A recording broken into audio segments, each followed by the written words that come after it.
마이크 오도넬은 자신이 농구계의 강림한 메시아라도 되는 듯 사춘기 특유의 오만의 화신이 되어 코트를 활보하며 슛을 쏘아대고 있다. 그는 만인이 추앙하는 스타이자 이 작은 총구석 왕국의 군주이며 그 왕자를 실컷 탐닉하고 있다. 머피라는 이름의 성깔 고약한 늙은이 그의 코치가 다가와 이 중대한 시합을 앞두고 비대해진 자아를 좀 억누르라고 일갈한다. 오늘 밤에는 대학 스카우터가 나타날 예정이라 우리의 주인공에게 전액 장학금은 거의 빌어먹을 따놓은 당상이나 마찬가지였다. 그러자 코치는 지금이 단체 사진을 찍을 최적의 순간이라 선포하며 자신의 의문스러운 우선순위 설정 능력을 과시한다. 마이크는 고결한 리더인 척 연기하며 팀의 공식 샌드백이자 사실상 물주전자인 네드골드를 위해 모든 걸 중단해야 한다고 역설한다. 다른 팀원들은 네드를 공공연히 혐오하며 그를 완벽한 천덕꾸러기 취급한다. 하지만 마이크는 네드가 팀의 핵심 멤버라고 위선적인 진지함으로 단언하며 그들의 비웃음을 묵살한다. 그때 네드가 저예상 코스프레 대회에서나 튀어나올 법한 해괴망측한 마법사 복장을 하고 비틀거리며 화려하게 등장한다. 그는 어김없이 제 바보 같은 로브에 발이 걸려 나자빠지고 팀에서 가장 골빈 놈들의 조롱 섞인 폭소를 유발한다. 마이크는 이 가망 없는 등신을 진심으로 아끼기에 웃지 않고 홀로 떨어져 있다. 그들은 모두 사진을 찍기 위해 도열하는데 이는 필연적 재앙을 코앞에 둔 과짓된 연대의 한순간일 뿐이다. 플래시가 터지는 바로 그 찰나 상주하는 양아치 중 하나가 불운한 네드에게 악랄한 똥침을 선사한다. 최종 결과물은 공중에서 고통으로 몸부림치는 네드의 모습을 영원히 박제하는데 이는 청소년기의 무심한 잔혹성에 대한 완벽한 증거물이다. 경기가 개시되고 체육관은 들뜬 열기로 후끈 달아오른다. 치어리더들은 그들의 진부한 안무를 선보이고 역겨울 정도로 거만한 공작새 같은 마이크는 값싼 갈채를 얻으려 그들의 춤사위에 끼어든다. 그는 관중의 맹목적인 환호를 마치 자신이 타고난 권리인 양 음미한다. 몸을 풀던 중 그는 관중석에 앉은 자신의 연인 스칼렛을 발견한다. 그녀는 그에게 손을 흔들지만 얼굴에는 무언가 잘못됐다는 기색이 역력하다. 그는 그녀를 껴안으러 달려가 오직 그녀만을 위한 자신의 전매 특허 슈팅 동작을 날린다.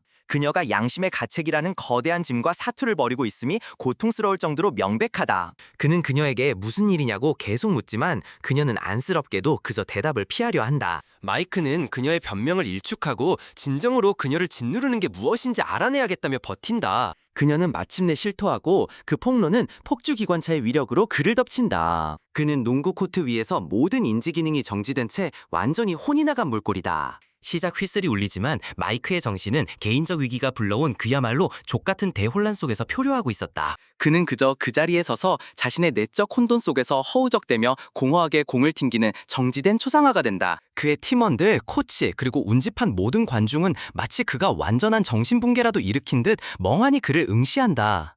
그는 이내 깊은 비탄의 그림자인 스칼렛이 체육관을 씨발 걸어나가는 모습을 지켜본다. 그 순간 그는 자신의 전 생애를 통틀어 가장 지대하게 인생을 뒤바꿀 행동을 감행한다. 그는 순전한 무모함의 장대한 과시로 맹목적으로 농구공을 어깨너머로 집어 던져버린다. 체육관 전체가 일순간 숨을 멈추고 스카우터가 그의 미래에 대한 기록을 접는 소리가 들릴 지경이다. 마이크는 번쩍이는 코트 바닥에 자신의 모든 미래를 내던지고 스칼렛을 뒤쫓아 달려간다. 그는 그녀를 따라잡아 그녀를 지지하며 곁을 지키겠다고 맹세한다. 유일하게 분별 있는 그녀는 그가 장대하게 존망치고 있는 창창한 미래를 상기시키며 반박하려 한다. 하지만 그는 그녀의 말을 냉정하게 묵살하며 이제 그들의 태어나지 않은 아이가 자신의 모든 것이라고 선언한다. 그것은 자신이 치를 희생의 무게를 전혀 가늠조차 못하는 완전한 머저리가 내뱉는 겉만 번지르르한 선언일 뿐이야. 그녀는 벗어나려 하지만 그는 그녀에게 입을 맞추며 자신의 결정에 대한 모든 논의를 종결시켜버린다. 이야기는 현재로 전환되고 그는 지쳐 빠진 중년 남자로 잠에서 깨어난다. 10대 시절 만인의 연인이었던 자가 진부한 중년의 패배자로 전락하다니 이 얼마나 가혹한 운명의 뒤틀림인가. 그는 그의 절친 네드가 소유한 공격적일 만큼 호화로운 대저택에 기생을 하고 있다. 한때 조롱거리였던 판타지 오타쿠 네드는 이제 쪽가 수준의 불을 거머쥔 소프트웨어 거물이 되었다. 그는 여전히 뾰족한 벌칸 조끼를 달고 다니는 사회 부적응자 괴짜지만 그의 막대한 재산이 그 기행을 상쇄하고도 남는다. 아침 식사를 하며 그들은 마이크의 현 인생이 얼마나 총체적이고 철저하게 나락으로 떨어졌는지 분석한다. 이제는 별거 중인 아내이자 인내심의 한계에 다다른 스칼렛이 그를 집에서 단호히 내쫓았다. 그의 자식들조차 그의 존재가 너무나 유해하여 같은 공간에 있는 것조차 견디지 못한다. 그의 비참한 삶의 유일한 한 줄기 희망은 직장에서의 승진 가능성이며 그는 그 전망에 처절하게 매달린다. 마이크는 와이어트 제약이라는 영혼을 갉아먹는 직장 지옥으로 출근한다. 그는 회의실에서 같은 승진을 노리는 여성 동료들과 나란히 앉아있다. 딘이라는 이름의 번지르르한 개자식, 그의 상사는 4시간 동안 발기를 지속시키는 신약에 대해 장엄하게 떠들어댄다. 이것이 바로 마이크 경력의 정점인데 남성 성기용 약에 대한 완벽한 개소리를 경청하고 있는 것이다. 딘이 마침내 승진 문제를 언급하자 회의실의 긴장감은 손에 잡힐 듯한 똥줄 타는 압박감이 된다. 역겹도록 자만심에 찬 미소를 지으며 딘은 승진이 더 젊고 매력적인 신참에게 돌아갔다고 발표한다. 여성들은 환호성을 내지르는 반면 마이크는 그야말로 완벽하고 철저하게 좆된 채로 앉아있다. 그는 이 개족 같은 회사에다 비참한 16년의 세월을 처박았다. 승진한 그 여자는 그보다 훨씬 짧은 기간 동안 그곳에서 일했을 뿐이다. 회의실이 비어지자마자 마이크는 그의 좆같은 상사에게 대적한다. 딘은 그에게 전화를 받으라며 경멸적으로 손짓하는데 이는 전형적인 쓰레기 새끼의 갑질 행태다. 마이크는 마침내 폭발하여 딘의 귀에서 블루투스 이어셋을 낚아채 벽에다 산산조각 내버린다. 그것은 순수하고 정화적인 반응의 분출이었으며 의심할 여지 없이 기분은 끝내줬을 것이다. 그가 자신의 처량한 개인 물품 상자를 들고 터벅터벅 걸어나갈 때 그의 전 동료들은 그를 유령 취급한다. 그가 잘린 건지 제 발로 나온 건지는 불분명하지만 솔직히 그 차이는 좆도 의미 없다. 완전히 패배한 채 그는 자신의 실패라는 쓰디쓴 맛에 흠뻑 젖기 위해 옛 고등학교로 차를 몬다. 그는 텅 빈 농구 코트 위에 서서 자신이 그토록 완벽하게 날려버린 삶에 대한 한심한 회상에 잠긴다. 그는 진열장 속 자신의 1989년 팀 사진을 응시하는데 그것은 자신이 자초한 개판 인생에 대한 고통스러운 증표다. 호련히 늙고 신비로운 관리인이 그의 곁에 나타난다. 관리인은 그를 단박에 알아보고는 너무 일찍 전성기를 맞아버린 고등학교 중퇴자라고 지적한다. 그는 마이크처럼 절망적으로 과거에 매달려 사는 찌질한 놈들에 대한 잔인할 정도로 정확한 독서를 쏟아낸다. 마이크는 자신의 현재 삶이 완벽한 시궁창이기에 과거를 선호한다고 시인한다. 관리인은 그에게 다시 17살이 될 기회를 원하냐고 묻는다. 자신의 감상적인 개소리에 심취한 마이크는 그 제안에 애절하게 동의한다. 관리인은 거대한 위험 신호로 여겨졌어야 할 의미심장하고 불가해한 미소를 띈다. 바로 그때 그의 딸 매기가 친구들과 함께 나타나 대화를 중단시킨다. 마이크가 뒤를 돌아보았을 때 그는 신비로운 관리인이 연기처럼 사라진 것을 발견한다. 그는 매기에게 그녀와 그녀의 남동생 알렉스를 아이스크림 사주러 데리러 왔다고 알린다. 그들은 그 외출에 대해 좆도 관심 없다는 태도를 보이지만 그는 사실상 그들을 차에 태우도록 강요한다. 그 뒤 이어진 아이스크림 외출은 어색한 침묵으로 점철된 재앙적인 전시다. 매기는 음악 플레이어를 듣는 척하지만 그녀의 헤드폰은 보란듯이 뽑혀있다. 알렉스는 휴대용 비디오 게임에 완전히 매몰되어 아버지가 곁에 있다는 사실조차 거의 인지하지 못한다. 마이크는 농구 입단 테스트에 관해 알렉스와 대화를 시도하지만 짤막하고 무관심한 대답만 돌아올 뿐이다. 화제를 돌리기 위해 알렉스는 매기가 조지타운 대학에 합격했다고 불쑥 말한다. 마이크는 축하를 건네려 하지만 그녀는 그를 가구 취급한다. 그는 감사할 줄 모르는 자식들을 그들의 어머니 집으로 데려다 준다. 그들은 씨발 작별 인사 한마디 없이 안으로 사라져버리고 그를 차 안에 고독하게 내버려둔다. 그는 뒷마당에서 스칼렛이 그의 개인 물품들을 목재 파쇄기에 쳐넣고 있는 것을 목격한다. 그들의 이혼 절차는 아직 씨발 마무리되지도 않았는데 그녀는 벌써 그들의 공유된 역사를 상징적으로 분쇄하고 있다. 그녀는 자기 인생이 더 나았을 수도 있었다는 그의 수년간의 끊임없는 푸념에 당연하게도 극도로 분노해 있다. 그는 자기 삶에 대한 깊은 실망감을 계속해서 징징거리는데 이는 이 오랫동안 고통받은 여성이 들어야 할 마지막 말이야. 그녀는 그에게 그들이 마침내 실패한 관계라는 서로의 족쇄로부터 해방되었다고 맹렬하게 통보한다. 스칼렛의 친구 나오미의 등장은 그들 사이의 긴장을 한층 더 고조시킨다. 마이크와 나오미는 초신성의 강도로 불타오르는 상호 혐오감을 품고 있다. 나오미는 즉시 분란을 조장하기 시작하며 취약한 상태의 스칼렛에게 혼란스러운 데이트 세계로 복귀하라고 부추긴다. 스칼렛은 마이크에게 마지막 작별을 고하고 제 집으로 돌아간다. 마이크가 완전한 좌절 속에서 터벅터벅 걸어갈 때 하늘이 열리고 그에게 비를 퍼붓는데 왜냐하면 우주는 뻔한 감정이입을 좋아하기 때문이다. 그가 다리를 건너 운전할 때 그의 차 라디오가 갑자기 잡음으로 가득 찬다. 그때 그는 다리 난간에 서서 심연 속으로 빌어먹을 투신을 준비하는 듯한 실루엣을 발견한다. 그는 급히 차를 세우고 그 형체를 향해 멈추라고 외친다. 그 형체는 몸을 돌려 고등학교에서 마주쳤던 바로 그 비밀스런 씨발론 관리인임을 드러낸다. 거대한 트럭이 쏜살같이 지나가는 바로 그 순간 관리인은 그의 소름 끼치는 웃음 중 하나를 다시 한번 터뜨린다. 트럭이 지나간 후 그는 관리인이 더는 다리 가장자리에 없다는 것을 발견한다. 마이크는 가장자리로 달려가 아래 강물을 내려다본다. 그는 물속에서 소용돌이 치는 무언가를 보고 경악하는데 그곳에서 자신의 젊은 시절 환영이 손을 뻗고 있다. 순전한 초자연적 개소리의 순간 그는 발을 헛디뎌 극적으로 강으로 곤두박질 친다. 얼마의 시간이 흐른 후 그는 자신의 처량하고 흠뻑 젖은 몸을 내두에 터무니없이 거대한 집 문지방으로 끌고 간다. 그는 샤워실로 들어가 강물과 진흙을 씻어낸가. 그는 거울에 비친 자신의 모습을 보고 진정한 씨발 이게 뭐야 하는 비명을 지른다. 그는 더 이상 초췌한 난자가 아니었다. 그는 기적적으로 과거의 미소년 시절 영광으로 회귀했다. 네드는 그 비명에 잠에서 깨어나 즉시 가장 정신나간 추론을 내린다. 욕실 안에서 마이크는 완전한 이게 뭔 지랄이야 하는 불신으로 자신의 17살 얼굴을 멍하니 응시하고 있다. 네드는 스파르타 투구를 어처구니 없이 쓰고 강력한 전투도끼를 휘두르며 방으로 돌진한다. 집에 있는 낯선 젊은 놈을 보자마자 그는 씨발 완전히 이성을 잃고 편집증 걸린 미치광이처럼 광란의 공격을 개시한다. 혼란스러운 추격전이 벌어지고 마이크는 네드에게 자신의 진짜 정체를 필사적으로 납득시키려 한다. 공황에 빠진 네드는 마이크가 하려는 말을 도무지 이해하지 못한다. 새로 얻은 젊음과 민첩함을 이용해 마이크는 공황 상태인 친구로부터 자신을 방어해낸다. 대결은 설명할 수 없게도 빛나는 장난감 광선검을 이용한 결투로 격화된다. 마이크는 자신의 신원을 증명하기 위해 그들의 과거에서 비롯된 구체적이고 사적인 기억들을 늘어놓기 시작한다. 네드는 그를 믿기 시작하지만 그럼에도 그를 후려쳐 바닥에 쓰러뜨린다. 그가 마이크를 다시 가격하기 위해 액자를 들어 올렸을 때 그는 그 안의 사진을 본다. 그것은 1989년 고등학교 졸업식에서 그와 마이크가 함께 찍은 사진이다. 엄청난 정신적 충격이 마침내 그에게 와닿고 그는 순수한 경악 속에서 액자를 떨어뜨린다. 액자는 그대로 떨어져 마이크의 머리를 강타하고 그를 의식불명 상태로 만든다. 마이크가 깨어난 후 둘은 일어난 이 완전히 정신나간 사건을 이해하려 애쓴다. 내면의 오타쿠 본능을 발휘하며 네드는 마이크의 변신을 설명하기 위해 공상과학 클리셰 몰록을 읊어댄다. 그는 결국 영혼빙의 마법 사건이라는 황당한 결론에 도달한다. 마이크는 그 신비로운 관리인이 일종의 영적 인도자임에 틀림없다고 추론한다. 여전히 낡은 양복을 걸친 채 이제는 그에게 텐트처럼 헐렁하게 매달려 있는 차림으로 헤이든 고등학교로 달려간다. 그는 학생들에게 신비로운 관리인을 어디서 찾을 수 있는지 미친 듯이 캐묻는다.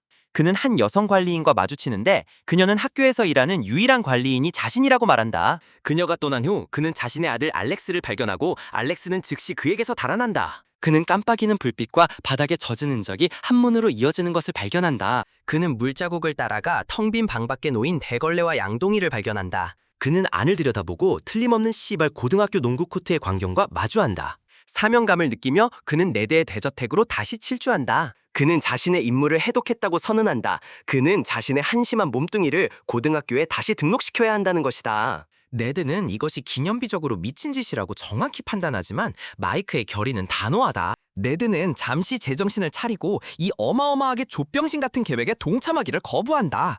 얼마 후 네드는 마크라는 가명으로 마이크를 교장에게 소개한다. 마이크는 완전한 등신처럼 차려입고 있는데 스스로는 유행이라 믿지만 실제로는 그저 처량할 뿐인 스타일을 뽐낸다. 그는 망한 보이밴드 멤버 스타일을 모방한 것이 재앙적인 판단 착오였음을 진정으로 깨닫지 못하고 있다. 교장실로 가는 길에 마이크는 학교 일진인 스탠과 부딪힌다. 네드는 제인 교장을 보자마자 즉각적으로 그녀에게 매료된다. 네드가 능숙하게 조작한 개소리 덕분에 마크는 헤이든 고등학교에 공식적으로 입학한다.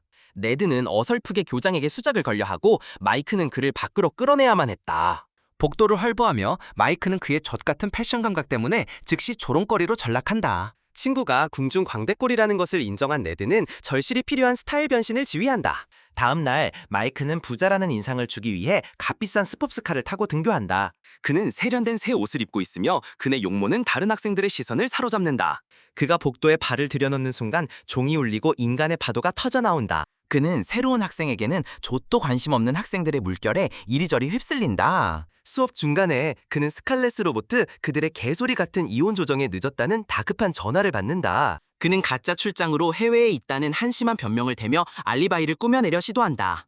그의 멍청한 속임수는 바로 뒤에서 연습하는 치어리딩 팀의 소음으로 즉시 탄로난다. 한 치어리더가 그에게 데이트를 신청하고 스칼렛은 전화 너머로 그 대화를 엿듣는다. 스칼렛의 변호사는 그 사건을 빌미로 그녀가 아이들의 완전한 양육권을 가져야 한다고 주장한다. 마이크는 반박하려다가 그의 딸 매기가 법정으로 걸어 들어오는 것을 보고 말을 멈춘다. 그는 잊지도 않은 아이들과의 유대감을 뻔뻔하게 위장하여 어찌어찌 심리를 연기하는 데 성공한다. 그는 매기에게 작은 손짓을 보내는데 그 행동은 그녀의 관점에서는 아주 씨발 해괴하게 보였을 것이다. 나중에 체육 시간 동안 마이크는 자신이 여전히 발군의 농구 실력을 가졌음을 발견한다.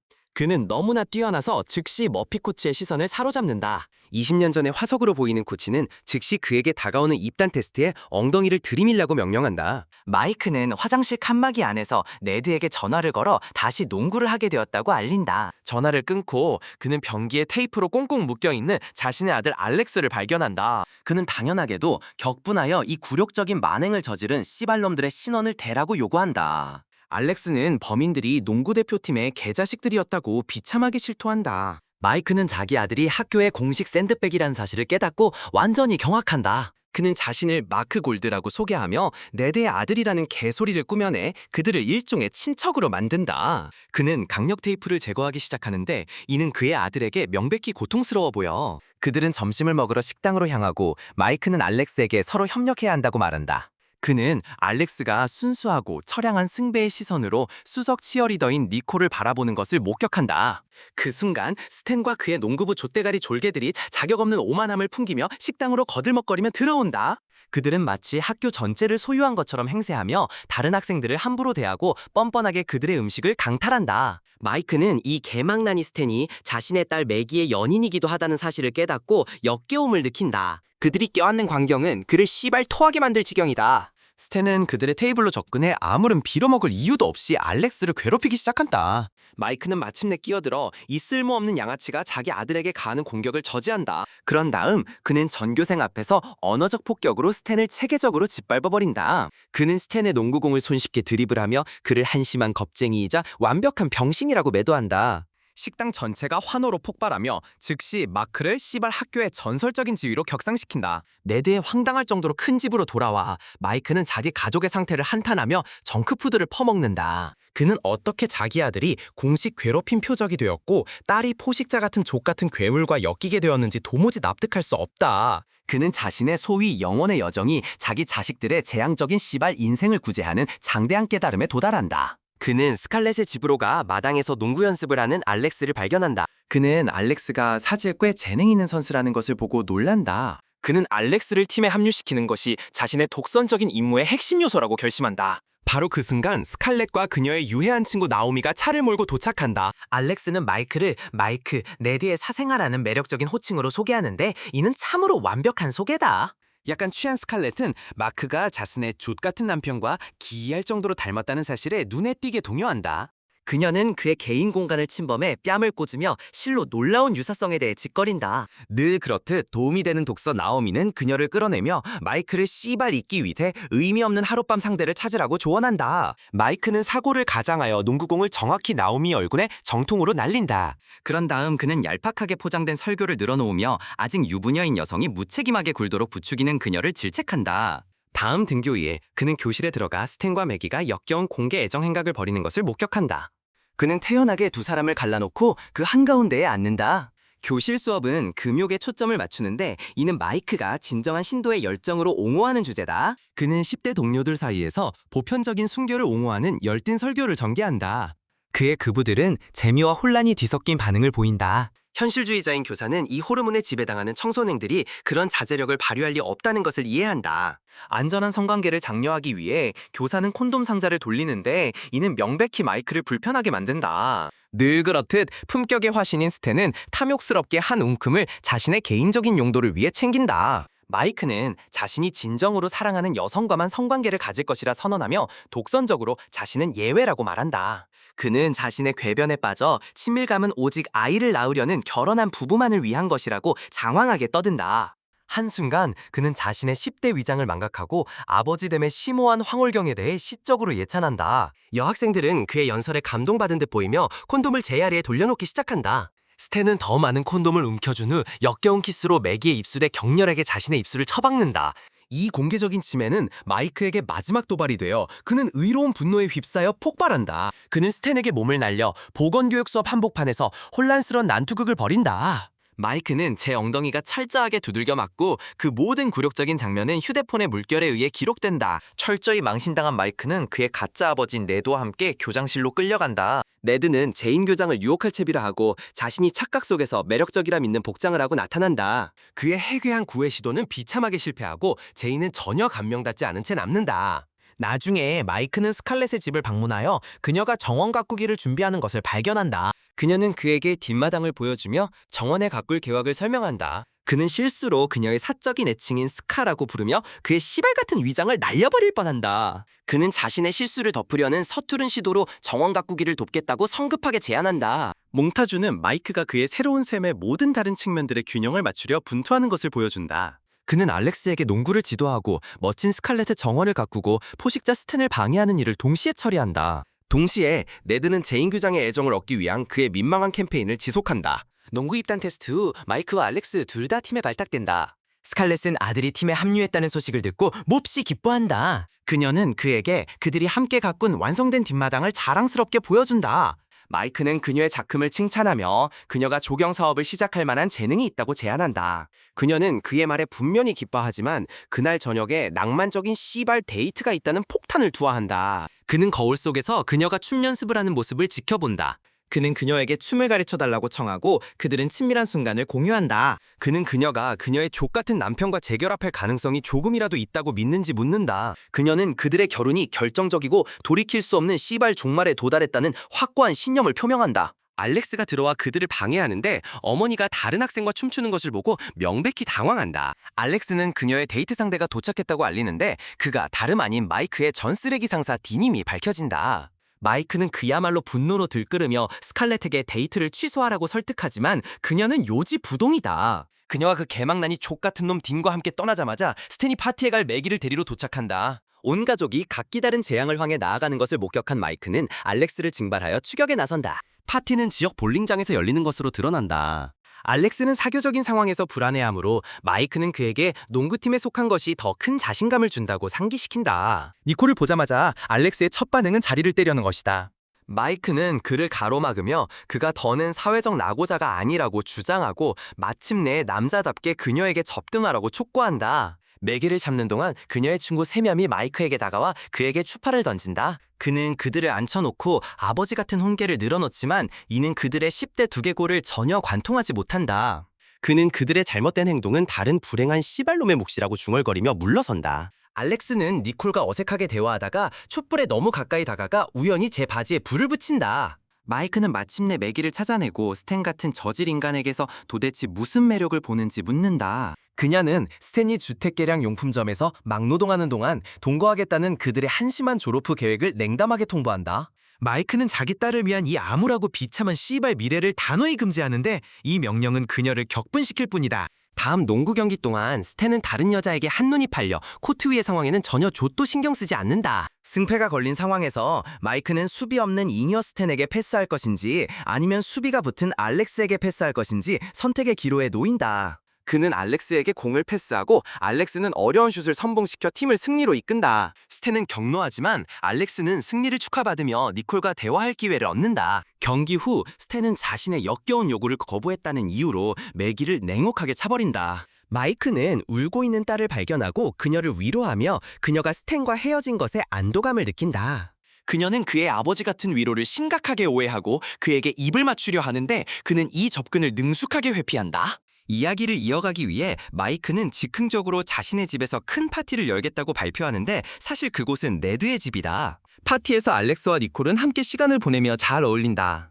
한편 네드와 제인 교장은 자신들만의 데이트를 즐기며 그들이 지독한 괴짜들이기에 가상의 엘프어로 대화한다. 술에 취한 스탠이 파티에 불청객으로 난입해 매기에게 처량한 사과를 시도하지만 그녀는 당연하게도 그에게 꺼지라고 일갈한다. 스탠은 그녀에게 욕설을 퍼붓고 이에 마이크는 주먹을 휘두르지만 빗나가고 그 대가로 씨발 나가떨어진다. 그가 정신을 차렸을 때 매기가 또 다른 불편한 접근으로 그의 머리카락을 쓰다듬고 있는 것을 발견한다. 그는 어색하게 몸을 빼고 여자친구가 있다는 이야기를 지어낸 후 그녀는 자리를 뜬다. 스칼렛이 아이들의 데리러 도착하고 마이크는 그녀에게 알렉스와 니콜이 키스하는 장소를 보여준다.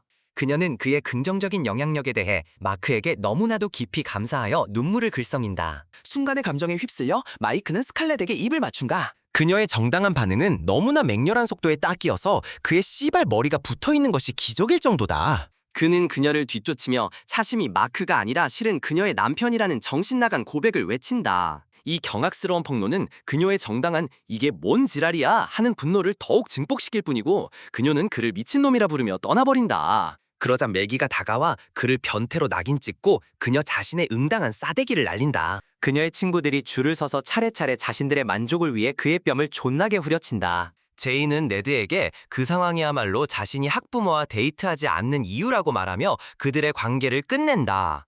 다음날 아침 연기되었던 이혼 심리가 열리고 마이크는 완전한 감정적 패인 상태다. 네드는 그의 변호사인 척하며 법정에 난입하고 그 결과 둘 다 집행관에 의해 끌려나간다. 물리적으로 퇴장당하기 직전 마이크는 자신의 늙은 자아가 썼다고 주장하는 편지를 읽어야 한다고 소리친다. 스칼렛은 호기심이 발동하여 판사에게 그가 편지를 읽도록 허락해달라고 설득한다. 그는 날 것 그대로의 감정적인 독백을 쏟아내며 마침내 끔찍한 쪽같은 남편이었던 것과 자신의 인생 실패를 부당하게 그녀 탓으로 돌린 것에 대해 사과한다. 그는 여전히 그녀를 사랑하며 결혼 생활을 지키고 싶지만 그녀가 떠나고 싶다면 그 결정을 존중하겠다고 말한다. 그는 법정을 떠나며 들고 있던 백지를 테이블 위에 놓아둔다. 스칼렛은 판사에게 또 다른 연기를 요청하고 그가 남긴 종이를 집어든다. 그녀는 그 종이가 손으로 쓴 길 안내 외에는 텅 비어 있음을 발견하고 불가능한 씨발 진실이 마침내 그녀의 마음속에서 형태를 갖춘다. 나중에 그녀의 옛 고등학교 졸업 앨범을 뒤적이던 중 그녀는 마이크의 1989년 사진을 응시하고 모든 빌어먹을 조각들이 제자리를 찾는다. 챔피언십 경기 날이 다가오고 전체 상황은 1989년의 역겨운 데자비처럼 느껴진다. 바로 그 탤런트 스카우터가 관중석에 있고 머피 코치는 마이크가 장학금을 따낼 것으로 기대하고 있다. 경기가 시작되기 직전 스칼렛과 매기가 도착한다. 네드는 제인 교장을 찾아내고 그들은 심오한 괴짜 기질을 서로 과시하며 화해한다. 경기가 시작되자 마이크는 코트 건너편을 보 관중석에 있는 스칼렛을 발견한다. 그는 20년 전에 했던 것과 똑같은 특별한 슈팅 제스처를 그녀를 향해 날린다. 이제 이 정신나간 상황을 완전히 파악한 스칼렛은 자리에서 일어나 체육관을 빠져나가기 시작한다. 그녀는 그에게 시험을 내고 있는 것이다. 이번에는 올바른 시발 선택을 할 수 있는 의도적인 기회를. 마이크는 그녀가 떠나는 것을 보고 자신이 해야 할 일을 정확히 깨닫는다. 그는 농구공을 그의 아들 알렉스에게 넘기고 아내를 쫓아 코트에서 시발 곧장 빠져나온다. 그가 코트를 가로질러 달려나갈 때 신비로운 관리인이 지켜보며 미소 짓는다. 그의 임무는 이제 완수되었다. 마이크의 시야가 왜곡되고 눈부신 섬광과 함께 그는 자신의 원래 더 늙고 더 족같은 모습으로 되돌아간다. 그는 체육관 문을 통과하여 이제 다시 중년 남자가 되어 아내 스칼렛과 마주한다. 그는 그녀에게 사랑한다고 말하며 이번에는 완전한 자각과 좆도 후회 없이 그녀를 선택한다고 말한다. 그녀는 그를 온전히 용서하고 그들은 열정적인 키스로 재결합한다. 체육관 안에서 알렉스는 팀을 승리로 이끌며 자신만의 실력을 갖춘 선수로 우뚝 선다. 마이크와 스칼렛이 함께 떠날 때 그는 고등학교 농구팀의 수석 코치직을 제안받는다. 이건 지독하게 감상적인 결말이지만 적어도 그 좆병씨는 마침내 자신의 자해적인 삶을 바로잡는 데 성공했어.